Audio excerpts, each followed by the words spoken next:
Hello friends, आपका स्वागत है सिविलियन क्लासेस में। तो प्यारे बच्चों, आज हम बात करेंगे जियोटेक्निकल इंजीनियरिंग के बारे में। इसमें हम लोग पढ़ रहे थे प्यारे बच्चों यूनिट नंबर 6, जिसका नाम था compaction of soil and soil stabilization. तो हमने एक पार्ट को पूरी तरीके से खत्म कर चुके हैं, जैसे जिसका नाम था कॉम्पैक्शन ऑफ सॉइल। अब हम लोग देखेंगे सॉइल स्टेबलाइजेशन। अब देखिए प्यारे बच्चों, सॉइल स्टेबलाइजेशन को समझने से पहले एक बात आप देखिए। मान लीजिए प्यारे बच्चों, ये आपका ग्राउंड लेवल है, ये आपका ग्राउंड लेवल है और आपको यहाँ पे बिल्डिंग बनाना है। मान लीजिए मल्टी स्टोरी बिल्डिंग बनाना है, 3 तल्ला 4 तल्ला बिल्डिंग बनाना है। बट आप जिस सॉइल पे आप बिल्डिंग खड़ा करना चाहते हैं उस सॉइल का स्ट्रेंथ बहुत कम है, बियरिंग कैपेसिटी मतलब लोड सहने का क्षमता बहुत ही कम है। तो क्या करें? क्या बिल्डिंग बनाना छोड़ दे? क्योंकि अगर उस पर हम बिल्डिंग बनाएंगे तो बिल्डिंग क्या हो जाएगा, धंस जाएगा। तो क्या करें हम?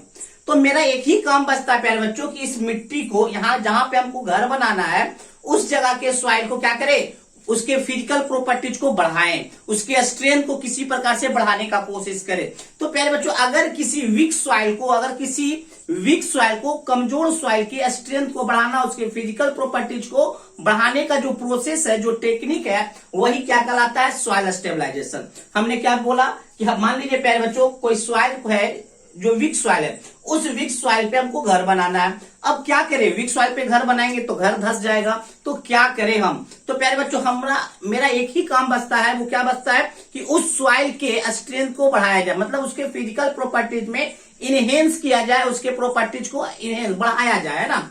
तो प्यारे बच्चों, जो प्रोसेस होता है किसी भी सॉइल के प्रॉपर्टीज को बढ़ाने का या किसी भी सॉइल के स्ट्रेंथ को बढ़ाने का, वही क्या कहलाता है, सॉइल स्टेबलाइजेशन। बात समझ में आ गया? तो हमने देखा, देखिए प्यारे बच्चों, हमने क्या लिखा है, soil stabilisation is the process और technique for enhance the physical properties of soil.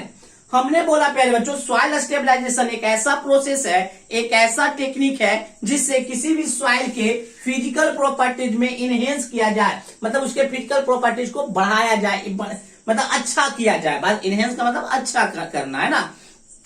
तो हमने क्या बोला कि सॉइल स्टेबलाइजेशन एक ऐसा प्रोसेस है या एक ऐसा टेक्निक है जिससे किसी भी सॉइल के फिजिकल प्रॉपर्टीज को इनहेंस किया जाता है, ठीक है ना। Soil stabilization can increase the shear strength of soil and also increase the bearing capacity of soil for support the pavement and foundation।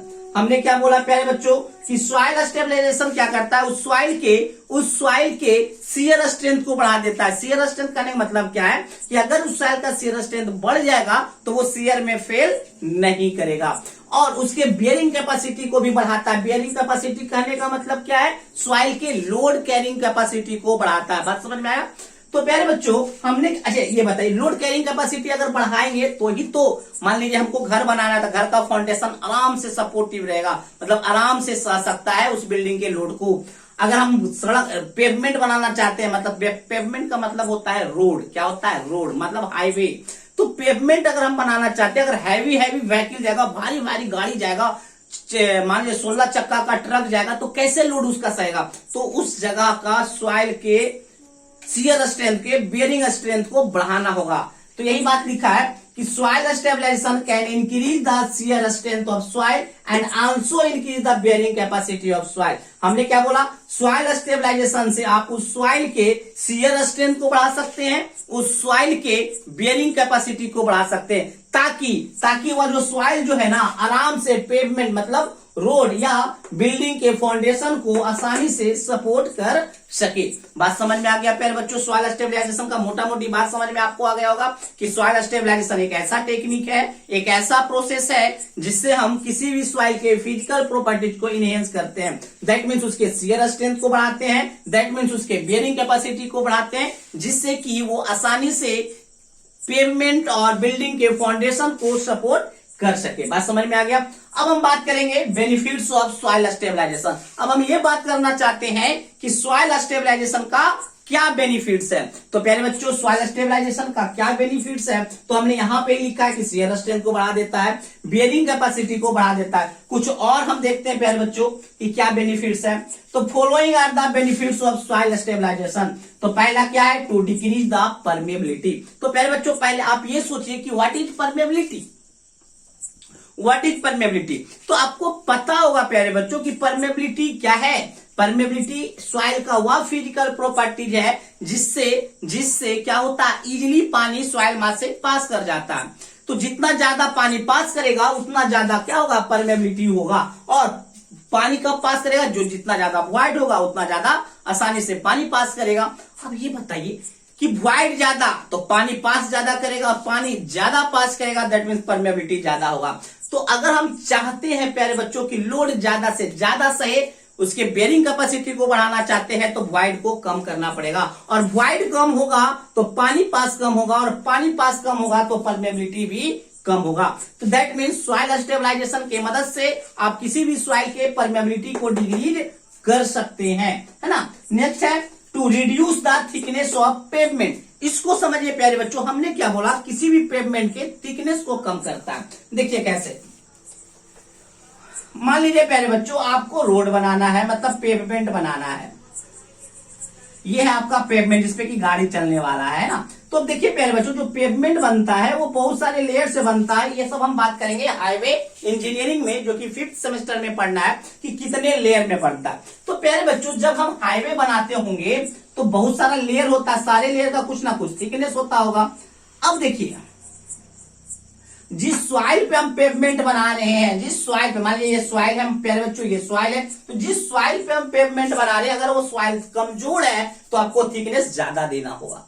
Obvious बात है प्यारे बच्चों कि अगर कमजोर मिट्टी है तो रोड का थिकनेस ज्यादा देना होगा ताकि हैवी लोड को रेसिस्ट कर सके।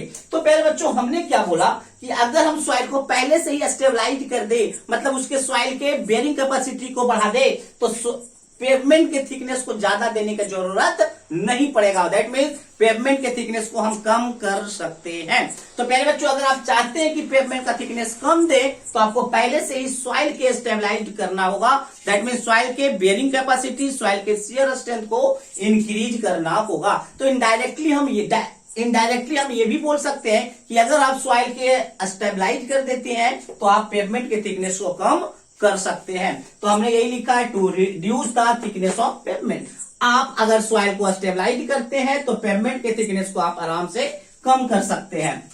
नेक्स्ट तीसरा नंबर, to higher resistance value against load. मतलब प्यारे बच्चों अगर आप सॉइल को स्टेबलाइज कर देते हैं तो इसका एक बेनिफिट होगा कि वो लोड को ज्यादा से ज्यादा सहने का शक्ति आएगा। मतलब हैवी से हैवी लोड को वो इजिली सह सकता है। तो हमने यही लिखा है टू हायर रेसिस्टेंस वैल्यू, मतलब ज्यादा से ज्यादा वैल्यू होगा रेसिस्ट करने का।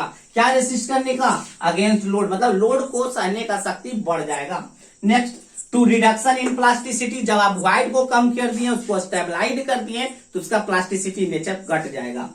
To increase the bearing capacity of soil, यही तो होता है सॉइल स्टेबलाइजेशन, उसके बेयरिंग कैपेसिटी को बढ़ाना, शियर स्ट्रेंथ को बढ़ाना, that means to increase the shear strength of soil. तो प्यारे बच्चों सबसे पहले हम लोग ये देखें कि सॉइल स्टेबलाइजेशन होता क्या है, फिर हम लोग देखें बेनिफिट्स ऑफ सॉइल स्टेबलाइजेशन। अब हम लोग ये देखना चाहते हैं प्यारे बच्चों कि किस प्रकार से किसी भी वीक सॉइल को स्टेबलाइज किया जाए, उसके फिजिकल प्रॉपर्टीज को इनहेंस किया जाए। दैट मीन्स अब हम लोग देखना चाहते हैं मेथड ऑफ सॉइल स्टेबलाइजेशन, किस किस मेथड से हम लोग सॉइल को स्टेबलाइज कर सकते हैं। तो उसको जानने से पहले आप प्यारे बच्चों इसको नोट डाउन कर लीजिए।